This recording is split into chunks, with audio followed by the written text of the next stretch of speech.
Iyi niyo modoka ya mbere ku isi ngari kandi ikaba itwarwa mu muhanda. Yifitemo inzu imbere. Ipine rimwe ryayo ubwayo rigura miliyoni 30 z'amafaranga y'u Rwanda, rikagira uburebure bwa metero 2.6. Ushobora guhita wibaza niba iyi modoka twakita imodoka nzu cyangwa nanone inzu igenda ibaho, itwarwa ite, yaba ari yande.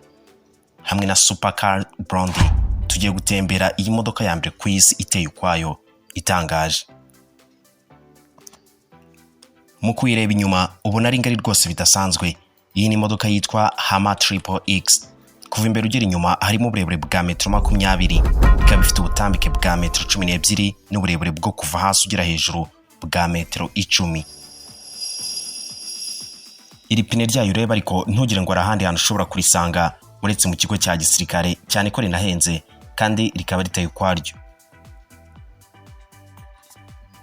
Mu busanzwe iyo tugiye kwinjira mu modoka dufungura imiryango yayo tukinjira, birasanzwe. Gusa kuri Hummer Triple X ho biratandukanye cyane bitewe n'uburebure bwayo, ndetse ikaba inasumba abantu bose. Kwinjiramo unyura munsi hayo ubundi ukazamukira ku madaraza cyangwa escalier. Nk'uko twabibabwiye, iyi ni imodoka ariko ikaba irimo n'inzu, kuko ukimara kwinjiramo ikintu cya mbere uhita ubona ni igikoni, kitchen, ubwiherero ndetse n'ubwogero bwujuje buri kimwe cyose dusanga mu mazu ya kijyambere. Iyo uzamutse mu cyumba cyo hejuru kuri floor yayo ya kabiri uhita noneho uhinguka mu nzu yayo nyirizina, apartment. Iki cyumba gifite metero kare 60 z'ubugari. Dusangamo intebe nziza cyane ziteguye neza. Icyumba gifite amadirishya ndetse ni n'ahantu heza cyane ho kuganirira.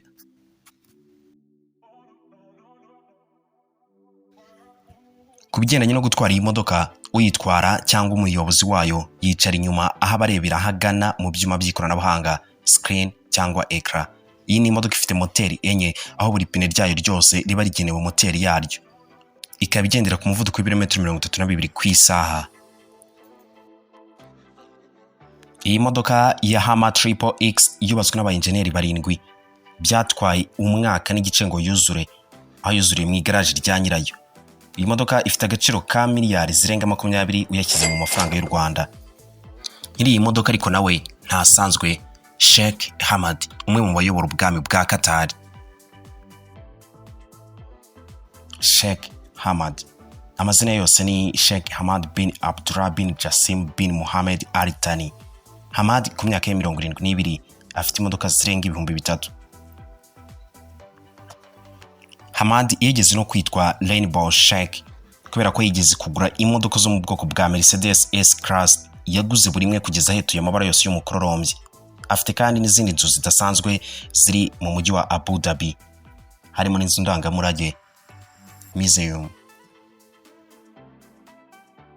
Sheikh Hamad ni umwe mu bagashize kuri iyi si kandi baba biteguye kugatanga, ngaho guhatanira kugura amakipe y'Iburayi n'ibindi. Hamad abarurirwa umutungo wa biliyoni zirenga 20 mu madolari ya Amerika. Ngaho nguko ibya Hamad n'imodoka ye Hummer Triple X, inzu yigendera idasanzwe tumaze kubatembereza nona. Niba kunze video wayiha like, kora subscribe ukore no kunzogera kugira ngo ujye ukurikirana ibiganiro nk'ibi bidasanzwe mu buryo bworoshye cyane. Mwari kumwe na Mr. Buddha, Imana ibahezagire.